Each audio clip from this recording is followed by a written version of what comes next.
That Luigi, I know, I think he's from Mario Party 5 or another Mario Party game. Um, Maybe I don't know exactly where these came from, but these are definitely older.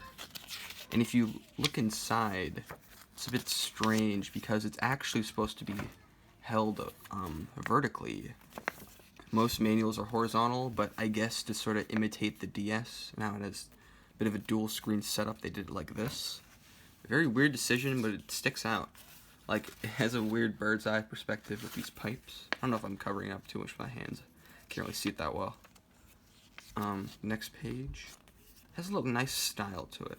Even though the weird thing about this is the style's pretty good. It's just the renders are really old. These were like none. I don't think besides this one, many of them were made for this game specifically. Got the story, intro cutscene. We've got starting the game. This one's hard to show up because of its verticality. You've got the DS. Now these old Mario renders are from the original Mario 64, which is a bit weird. Oh, like so old. Got some more Mario 64 renders. Oh. Even more of that. Just teaching you how to play with every single mode, like the touchscreen stuff too. Now more of these. It's so crazy to think that they made a render for like every single move Mario had back then. Maybe a little bit too much effort, but they look nice. I like the old Mario 64 style. Some more of these. Some of these I feel like I haven't seen in like forever, or like this might be like the first time. Like these ones with the climbing trees and the handstand and the wires. The crawl. These are. I guess they don't have one for the side step. No, that's original. Wow. Then we got Mario, looking badass. Mario kind of had a heartless feel at this point in the Mario timeline. I feel like he's a little bit evil here. We've got Yoshi holding an egg. That seems. I feel like I haven't seen that one as much. Maybe these are for the game and I'm just being cynical. You've got Luigi, who looks very strange. There's like a Mario how to draw Nintendo characters that uses this Luigi. So maybe I'm thinking that was a game and this might be original. You've got Wario. This game is so strange how they like took stuff from what all this different parts of the Mario canon, but then just didn't do anything with it. Like Wario's in the game, but there's no real references to Wario Land or even WarioWare. He's just like this weird amalgamation of certain aspects of the original Mario 64.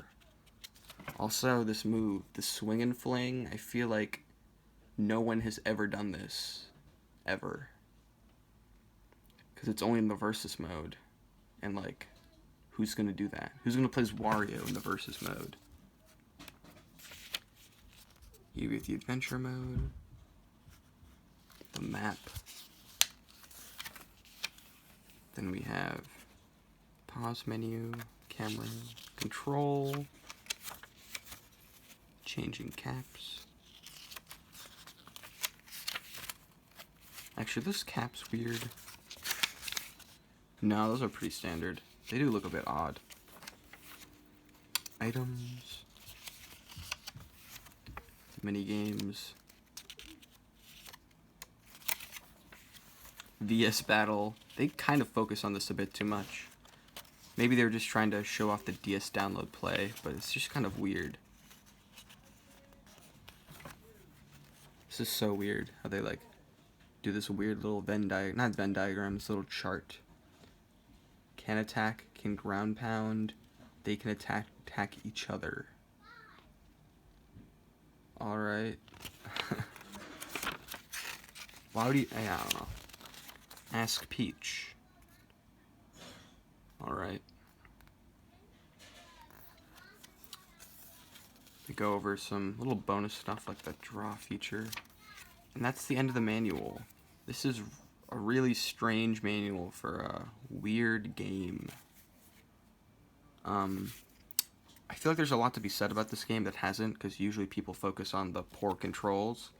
But it's just this I don't know. It's like set this precedent for the DS that they never really followed up with, because it shifted to more casual titles and less toward weird bullshit like this. Like this feels very much like a GameCube game.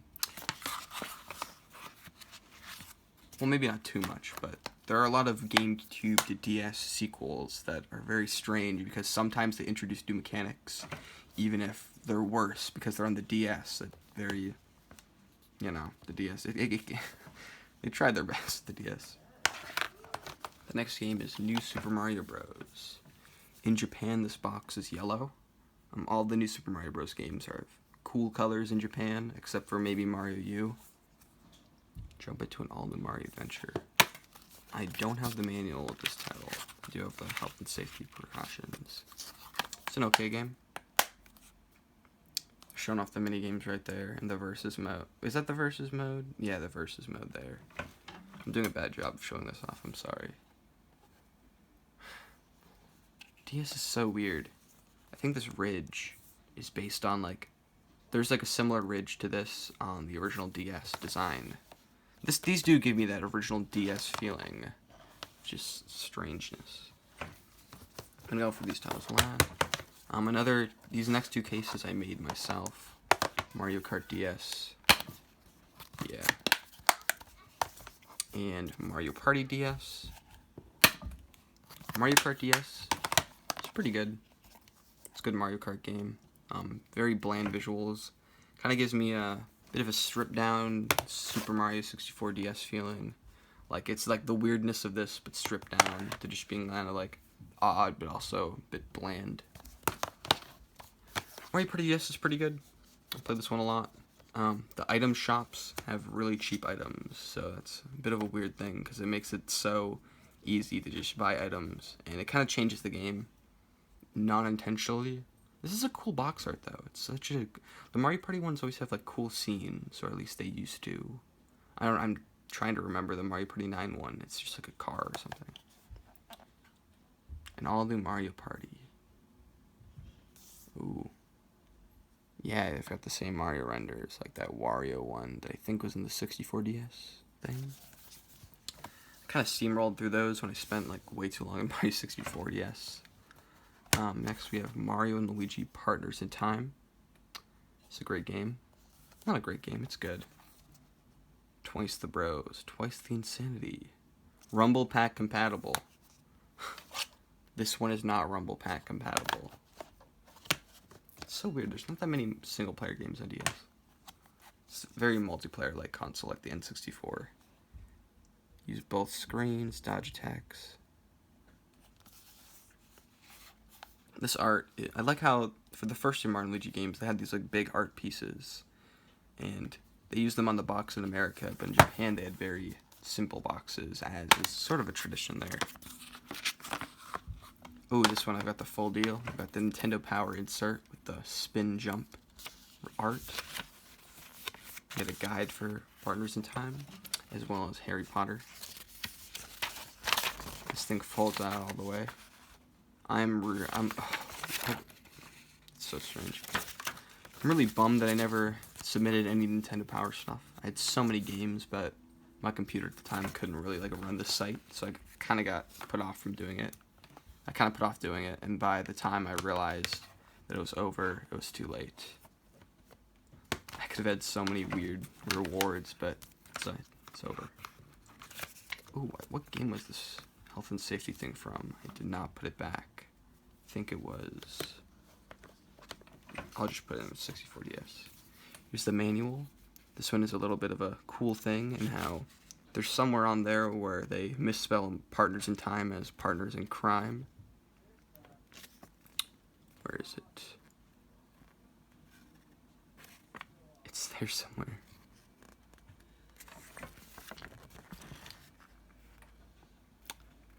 Alpha Dream. Where is it? I'm sure no one cares about this.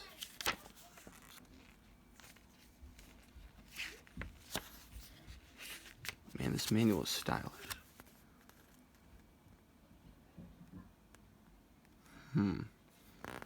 Maybe I'll find it later. You have the contents. This is a very good manual. I love the style of this. You can see even as early as 2005, they were going back to the normal manual style. Got the art of the characters. I love this. This style is so good. It inspired me so much as a kid. Map guide and intro. 4-player RPG. That is kind of misleading. I know no one's going to look at the manual before they play the game, but like, it's a very single-player game. Get a nice picture of the map screen. They use a similar thing for Bowser's Inside Story. Trip on enemies, stuff well. This is just very pretty. Very GameCube-like in the presentation.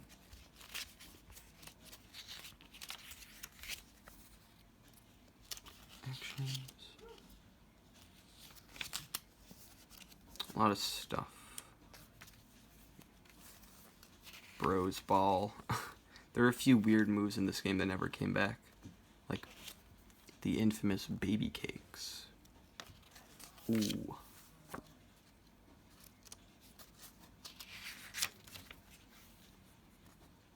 Bros attacks. There are items in this game. Yeah, I guess besides the presentation, there's not too much crazy about this one. It is nice, though. Rumble Pack, talking about the very short-lived DS Rumble Pack.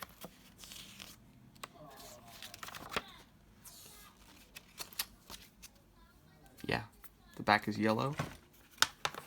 Neat.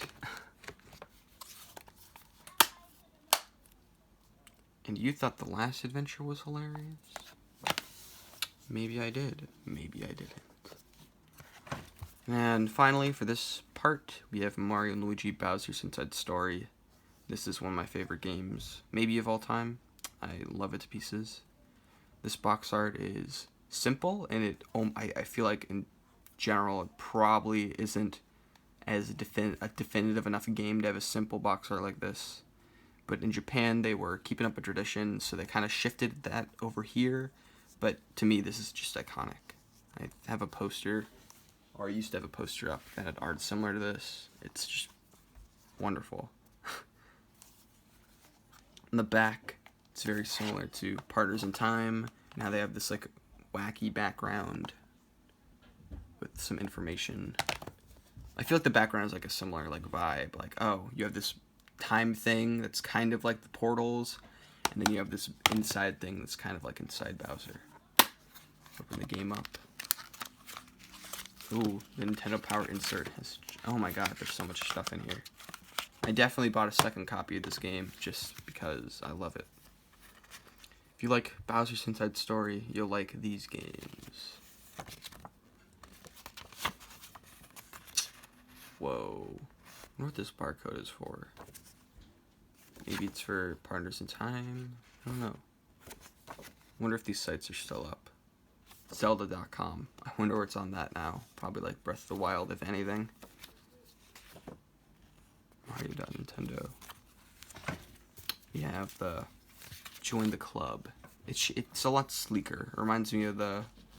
I think they used this style up until like the 3DS. Ooh, very simple.